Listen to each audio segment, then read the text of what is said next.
Hello everyone. In this video, we're going to see step by step how you can send an email campaign through WayMore platform.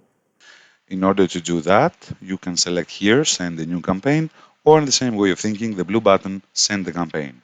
Once you select it, you have two options. You can either create a new campaign from scratch or one based on specific conditions or event triggering. Let's go to a new one from the start. You click on create and now the wizard opens and you can see that we're going to follow all these steps in order to finish our campaign. First of all, we need to select our audience.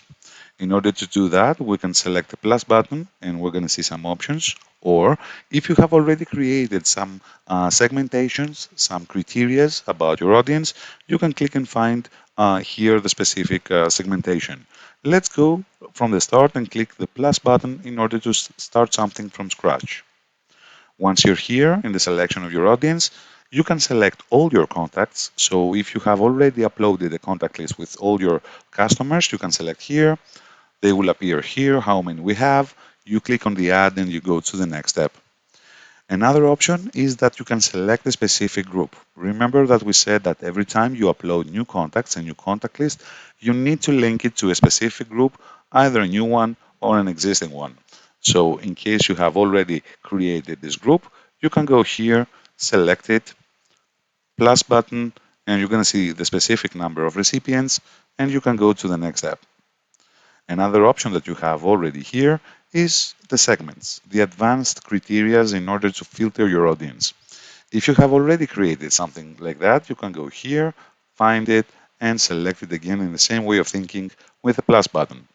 But if you want to create a segment, you can click on the creation button, you can come here, you can change the title, and add some rules. Let's say, for example, that we want to send a campaign that people with gender is male, for example, or, and you can have another rule about your criterias, and let's say that we know their age and is 25. So this is going to be the specific segmentation you want to use for now. You can save it, and by clicking this, all the recipients in your contacts will be categorized through this, and you're gonna have the specified group that you want to send the campaign. Our last option is to upload new contacts. Let's see that. In order to upload new contacts, your contact list, you have two ways. You can add a file or add them manually. In order to add a file, you need to have a specific format, like the file needs to be a .csv, .txt, .excel file, or XLX file. If you have your file already made, you can select it. I will go for this one, open it, and if your file is in the correct format, you will have a check, and you can proceed to the next step that is going to be to match your information. Let's see that. So continue, and now we have to match all the information. What does that mean? In your file where you have your contacts, you have some information like the first name, the last name, the city, the age, mobile phone, email, etc. So we need to link those columns from your file to the information of your contact. So wherever we have the last name, we need to link it, of course, with the last name, the first name, to the first name. My list also that I uploaded has a mobile, so again, and I can use for which channels the mobile will be available. I can select or deselect something. I have the email of someone. I have to link it and the hometown. So let's see. Here, in case that you don't see your labels from your file that already exists, you can go and create a new one. So let's see if hometown already exists. Probably not. So I will go here.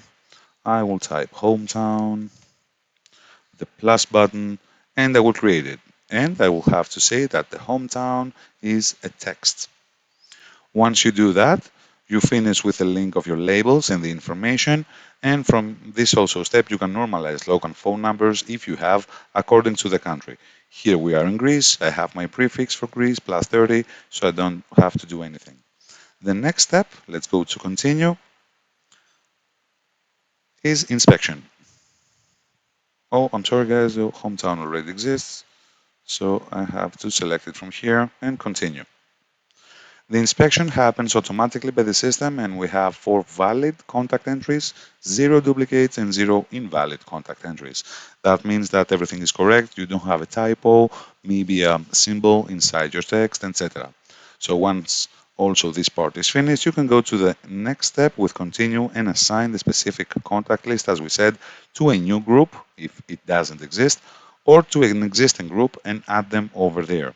I will create a new group, and I have also an option to select my policy for duplicate entries. So I can keep both old and new ones. I can replace the older ones in case I have an update, or ignore duplicates and have none of it. If I do that and finish, I will have my new contact list, and again I can proceed with the next step. But for now, let's see another option. I owe you the add manually option in case you don't want to add a file. In the same way of thinking, here first we need to add our labels that we have inside our file. So I have the name that it has to be separated by comma, surname, mobile, and email, comma, whatever you want, guys. And once you do that, then you can go manually and add your contacts. So I will go for John Smith. His mobile is this. His email is this. In the same way of thinking, you can change the line and add another one and do that manually. If you are done with that, you can go again with continue. You have to match your labels to the information that you already have. A small inspection will follow, and again, you have to assign them to a specific group. For now, let's go all contacts and add them to proceed to the next step. So for the wizard, after the audience, we move on to channels. Here we see the audience breakdown. From here, we see that how many people are using mobile numbers. So I have 90% probable success, 25 out of 30 emails, and 27 out of 30 mobile Viber mobile numbers. So you see also which channels you have active. We have SMS, email, and Viber. I will go next, and here I can decide the flow of my campaign. Here we see the flow and again all the available channels that we have activated, and we can have a primary channel, and simply by drag and dropping I can select this one and bring it over here, and optional you have 2 fallbacks. Let's say one for the Viber and one for the email. So I will try the SMS first to everyone. If someone doesn't reply, I will send him a Viber message, and if he also doesn't take Viber message, I will send him an email.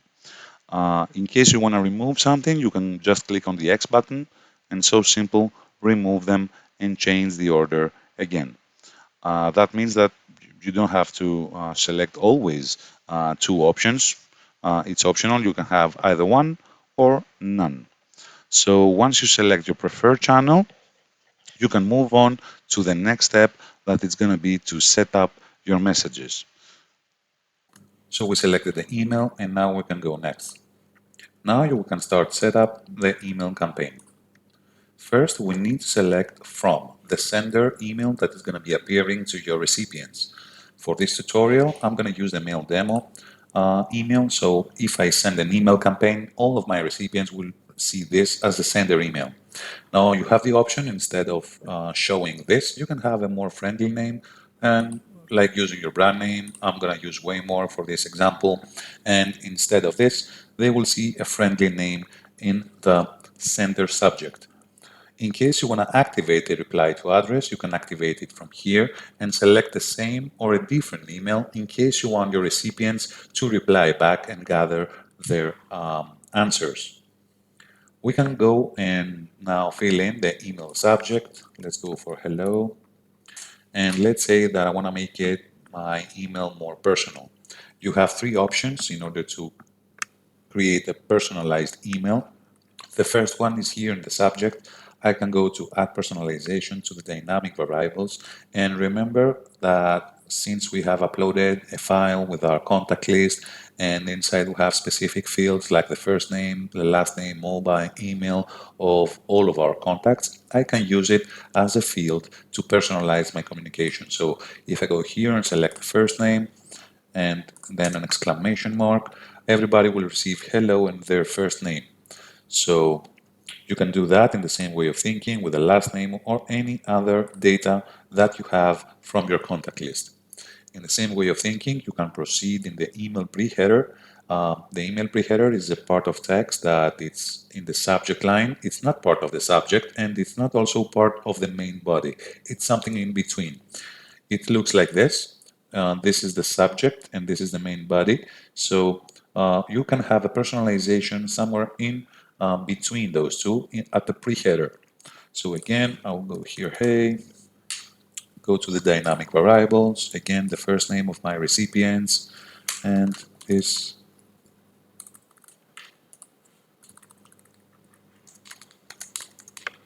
is awesome. Again, you can proceed with selecting a template for your email or creating one, and I will get back to that in a few moments. Let's see the fallback options. We have selected the variable, as we said, the first name of all of our recipients. Now, in case you don't have the first name of someone inside the contact list, you can have an alternative value. So here I will go with the word friend. So if I don't have the first name of someone, this will appear, hello friend, and this is awesome. So again, I can have it kind of personal also for him. I can move on and add any attachments here from your local PC with drag and drop or simply by browsing your files. And again, it's going to be here. You can have a test email in case you want to test how your campaign looks like and what are the possible views and settings that you made. So you can have here a test email, click here, and immediately you will receive a test email in your preferred address. Now, what happens in case we're going to go now and add a template from the pre-existing ones, or you can create a new one. Let's go here and let's select the household items e-commerce. Again, you're going to have a preview in case you want, or you can edit inside the builder the specific one, or you can create a new one. Let's say that we want to edit the specific one, and as I promised, I told you that you have three options to personalize your email. We saw one and two in the preheader, so now we have a third personalization option inside the template. So I will go in Edit in Builder. Very easy to use our builder, and I'm going to give you a few tips in a moment. So let's say that I want to go here in the text and I want to make it more personal. Once you click every specific element, you can edit and you can do whatever you want. So in the same way of thinking, I will go in the start, click on the tags, and I will use the first name to make it more personal and give information to my recipients. So, for example, John, and then I will start explaining him what's inside here in my context. So I will cancel this one. Okay, and now I can also show you how you can create a new template from scratch. Once you click on create, you can enter the email builder, and again you can see again some options that you have in pre-existing templates. We can go straight to create new, and the first option is that you can select the layout depending on the columns and the rows or the images or the text you want to include inside your email. I will choose the blank one and I will have to set up a name, so I will go with test and let's start building. Let's split our image into three columns, the left side, the main one with our canvas, and the right side with the settings and styles. Let's start with the first column and then we will proceed with the rest. Here we have some different options, and depending on your skills, on how well you know to create an email page, it can help you very easily to do so. If you have some experience from creating something like this, it will be very, very easy for you to see and complete something in a very few minutes. So starting with the blocks, let's say that we have an empty canvas. You can start by drag and dropping, adding things here in order or whatever, however you want, or you can change them, drag and drop, and change the order or do whatever you want. Once you do that, you need to have something inside the interior, like a background image or a text or an icon or a button. So we're going to see all of these. Once you want to erase something very fast and quickly, you can go here to the small trash bin icon, and of course it's going to be deleted immediately. Otherwise, you can go straight up here to the same icon and clean your entire canvas. So let's see. I will go and add two columns. The first one will have a background image. And by default, once you do that for the first time, you have to select your images. You have two ways. Either you can click and browse your PC if you have any available photographs so you can use them during your email building, or let's select this one, or by doing the same thing, if you don't have any library of photos, you can click here, search for free image. This is something that is powered by Unsplash, and by typing something like anything, there is an automatic search in the web that gives you plenty of photographs and images that you can use for your building, for your email building. So I'm going to use this one. In the same way of thinking, I will add another column, and here I will go with a paragraph. So as you can see here, you can have a piece of text. Now, what happens whenever you double click a specific element inside your canvas, you can edit the specific one. And let's say here, I want to completely select the entire text. I will change my font or the size. I want to make it bold, and etc. You can do the same thing for every text. Remember that we said earlier that if you want to do a personalized message, you can go to tags, have the first name of your recipients from your contact list, and then start explaining what you want. In the same way of thinking, let's clean again our canvas. You can have a big heading here on the top of your email, or you can have a specific icon. In the same way of thinking, you can type something and search. Let's see if there's a car icon, exactly in the same way of thinking that we did with the images. You can have a divider that splits your elements, so it gives you some space. You can have a specific button here, and we're going to see also the settings. You can change the color, the text, whatever you want. Uh, you can add a specific link to your email so someone can see some information here, and then if he click this, he can be redirected to the specific website or link that you wish. Or you can have plain text in this form, and everything is very easy. You double click, you start typing something, and it's very easy to use. In the blocks, these are the basic things, the basic elements that you can add in your canvas. Then we have the sections. In the same way of thinking, you can have two columns but with different width. So here you want to have a small piece of text, and here you want to have, let's say, a photograph. We can do that in the same way. I will put that here. I will go with button here, and we're going to change it later. You have different options about columns and their width. You can do that in different dimension. Let me erase that. Or three columns at the same size. Four columns again with drag and drop and just simply scrolling down. And a page whipper.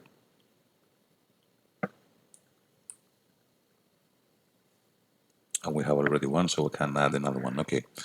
We move on to the extras. Here we have custom code. So this is for the advanced users. You can come here, copy, paste, or just type code. So you can add an element or you can edit that, a quote, and grid items. Then we have the social, and you have a social follow. You can add it here. We have all the social images from the platforms, and of course, easily you can select to change them to white, to black, to transparent, and we're going to see that also in the setting size. Then we have the modules. In case you don't know or you don't have an idea how an email or a page should look like, we have easily for you some contents here that will make your life easier. Let me again clean my canvas. And let's go from the top, from the header, so up in the upper part of your email, you can have this, or you can have a logo or a title of your email. So we are giving you some ready templates and ideas for a header. In the same way of thinking, you can have the main content of your email or your campaign with a small photograph, text, a button, in better or better view with better setup of the elements. Then you can proceed with something like a price list for your products, or you can have whatever you want by creating simply by drag and drop an element. After the content, you can have some products and promote them. We have again some ideas here of how you can set up some products in your email campaign. In the same way of thinking, you can select whatever you want with drag and drop and do some editing. I will put that here. And after the products, we have some banners that you can easily again edit, use, or get an idea in order to create your own one, what is suits your case. And after the banners, we have the footers. This is the bottom side of an email or a campaign, and always uh, I, sorry about that. I have to drop it here and then change that. So you can have your communication information or about us, or how can people reach you or download the specific app at the end of your email. You can also have a map with locations, where to find us, etc. So after the footers, we have also the modules. We're going to talk about the modules in a few minutes, because you can also create and save your custom modules for the future. But here we have again some ideas what else you can add in your email content, and of course in your email campaign. So all of these are the modules that can help you and give you ideas in how your email should look like. And then third, from the left column, we have the WayMore products. So here, if you have already created or insert any information about your products, you can simply drag and drop, again, in the same way of thinking. You're going to see that you need to select your product or category. So here I'll go for my PrestaShop. I will go for clothes, man, and a printed T-shirt. So just because we have already created some templates, again, I can use it here and bring it to my email. Again, of course, you can edit something, or I will show you in a few minutes how you can save something as a custom module and use it for the future. So this was the left side of our editor. Let me again clean my canvas. Let's go back and have a few things. I will have a paragraph here. I will have an image here. Let's go for this one. I want a button, and I want a single image here. I will go with the Unsplash and home. Okay, so let's say that this is going to be our email template, our email campaign for now. Let's have also a header. It would be nice. Okay, so I can also use the undo button, so I can remove something or bring it back in case you're not sure about something. So let's leave it like this and see what happens. Then in the main window that we have in our canvas, we have two options. We have the show of the borders and not. This is something that helps people understand all the elements differently and have a better view or while they're editing their email campaign. And of course, we have the personal note here. By doing this, you can have and leave a note. Don't forget to change the colors. And of course, you can leave this small note either to yourself for the future, or if there are too many users, of course, you can communicate between you and your partners and leave a specific note in order for something to be done inside the editor. I can remove it very easily. Okay, and I can close it. While you're editing something and we are explaining the main window, of course, you can have the different views for your email in different devices. So this is how it's going to look like in a PC. This is how it's going to look like in a tablet mode. And of course, this is how it's going to look like in a mobile phone. This is the edit view. So you can go also here to the preview for better understanding of your creation. Again, this is a desktop. This is the tablet mode, exactly what your recipients are going to see and how they're going to scroll down. And in the mobile, again, in the same way of thinking. This is the preview.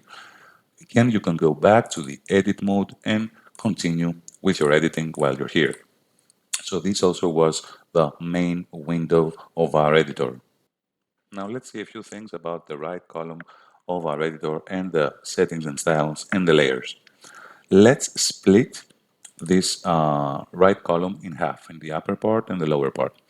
The lower part, where you see the general, the quick settings, dimension, typography, etc., are the same and they remain the same for every element that you are editing. They're always there. But on the upper part, every element, depending on what it is, it has its unique settings. So the upper part is always changing depending on what you're selecting. Once you select something, as we already said, you can edit with a double click all the interior and you can have your personalization. And of course, by just selecting that, you can see the component settings, the specific unique settings of this element. Let's see now what different options we have. We're going to see first the common and same settings for every element, and then we're going to see the unique ones. Also, once you click a specific element, by default, the quick settings are being enabled so you can have easily what can be done for this specific element so you don't have to search around the different sections. So if you click the image, again, it's unique settings and the quick settings. The text, unique settings again, the component settings, and the quick settings in the same way of thinking.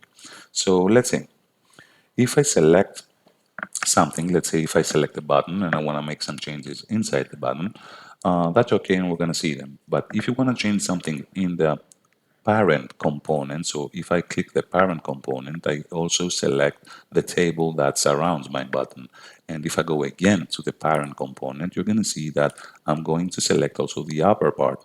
So depending on what you want to edit, you have to select the appropriate field. Also, with this cross, you can drag and change the position of something. And again, you can move it all around your canvas. There's also a duplicate function in every element. So just by clicking that, you create a duplication of the selection. I will erase that. And now let's go and see the settings. I have selected my text by default. My quick settings are here. I can change, of course, the font size, of course. I can do it from medium. I can go to the ultra bold weight, so see how that changes immediately. And of course, the color of my text. I can also make a fade out here, depending on what I want, etc. Then, after the quick settings, we have the general ones. Here we have some alignment, some display. So this is a block and this is a static one. So whenever I scroll down, it remains at the same position. If I do relative, again, but if I go to absolute, takes all the margins to the entire page. Fixed, if I select, let's go to static, and then I'm going to fixed, you're going to see that this sticks in my web page and it's not scrolling down. So this is going to be always at the same position. In dimension, we have, of course, some the width and the height of the specific element. You can change that. We have the margins and the paddings here to make a small explanation. The margins are the borders, and you count them from the outside. The paddings are the borders again of the specific element from the inside. So let's see what happens. This is 16, 16, 0, 0. If I go here 25, you're going to see that there was a margin from the top. Let's go 25. There is a margin externally from the bottom. I will do that the same, 25 from the right and 25 on the left. So you see those external borders that we just created. In the same way of thinking, if we go to paddings and 25, you're going to see that these are the internal borders that we are affecting right now. So you can edit and you can change whatever you want. Also this one. And then we have the typography, as we already mentioned above, with the fonts and everything. You can change the alignment of your text from the right to the center to the full page. You can add a shadow. Let's do that. You can add a shadow depending on the position, vertical, horizontal. And let's see, 5 here. You saw a small shadow coming on the horizontal position. Now it's also in the vertical one, and from black I want to do it blue, and also with a fade out as we already mentioned. So this is how it's going to look like. On the decorations, we have the opacity. This is the transparency of the specific element. You can have a border radius. So if I do that 25, you're going to see that my border became curved, not with angles. And the background color, again, I can change that to a green one. And again, a small fade out. This is how it's going to look like. Or you can change the border radius only in specific elements. And let's go minus 25 here.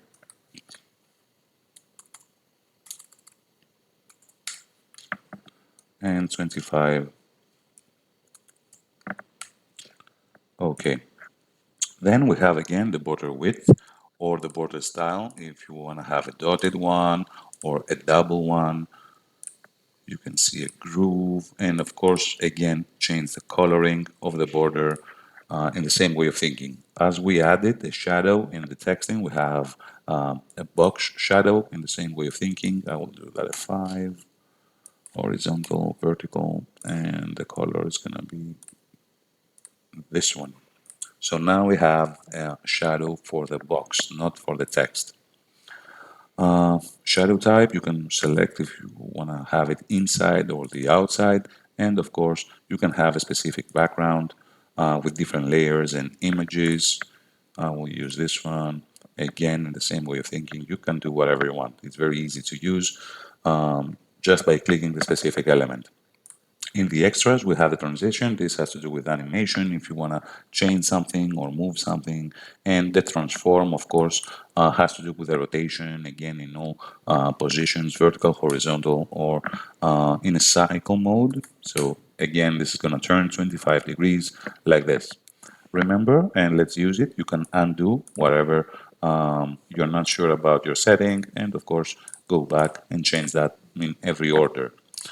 So once we saw all the common and same settings for every element, now we need to see the specific ones, what we can do. So from here, we can add a URL and people that are inside the text and they're clicking that, they can be redirected to somewhere else.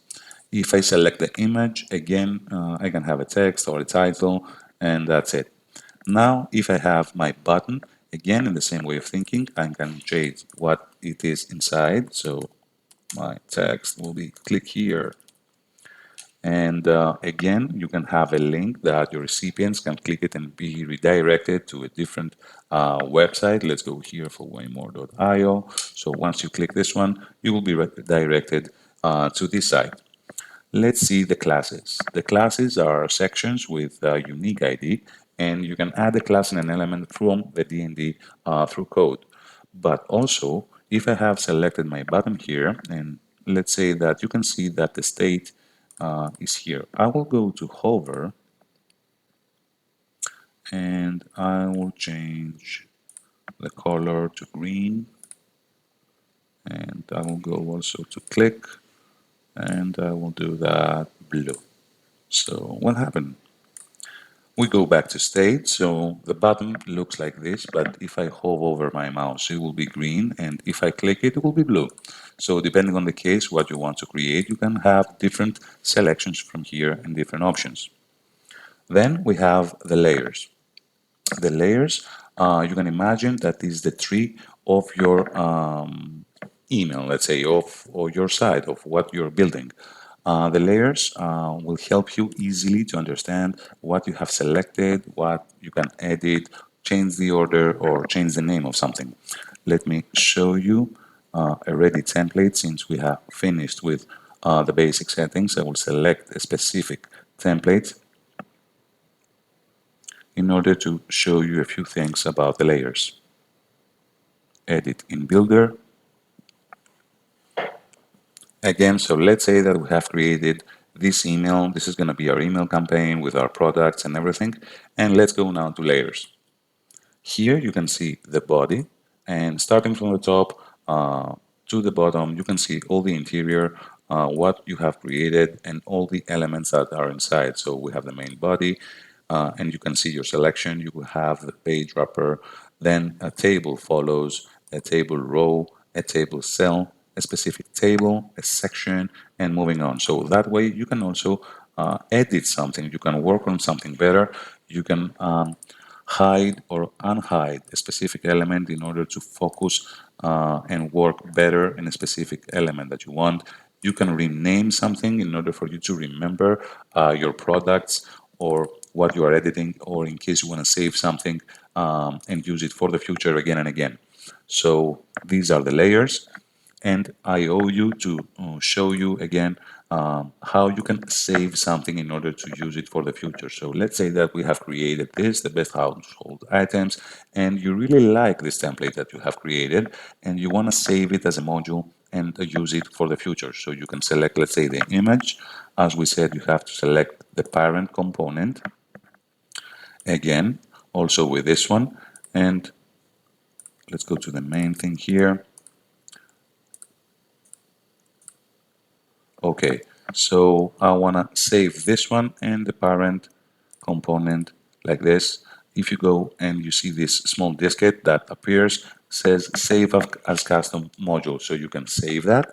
And in the same way of thinking with drag and drop, you can use it for the future. Once you finish, again, you can preview something in all your devices. And of course, you have the preview, again, how someone, your recipient, will see that in a specific device. We said also all the three columns of our builder, and now we're going to see the main functions that we have, the general style settings.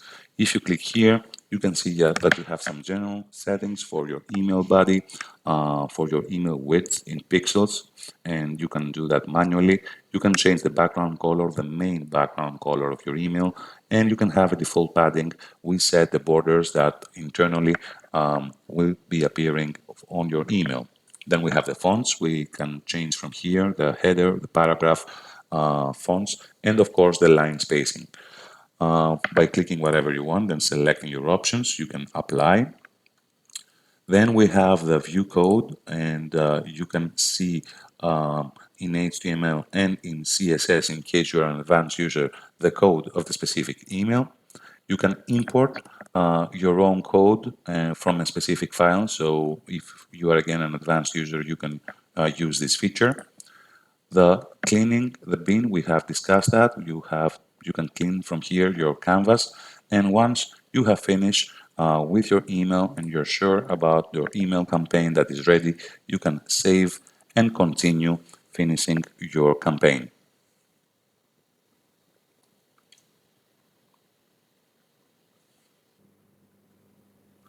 Once you do that and everything is finished, you can go and save your campaign from the save or the check here, and you are ready to go to send your campaign by clicking next. You have a campaign overview of how many contacts in total, how many emails are going to receive that. You have a preview of the subject of the preheader and the expected coverage. Of course, you can see also the maximum campaign cost, and you're ready to go. You can schedule it or you can launch it right now. Let's see that. You can select now and the campaign goes off immediately, or you can go and select the date. You can go to 22 June, sorry, 29th, and I can have specific time frame and launch the specific campaign. Thank you for watching this video.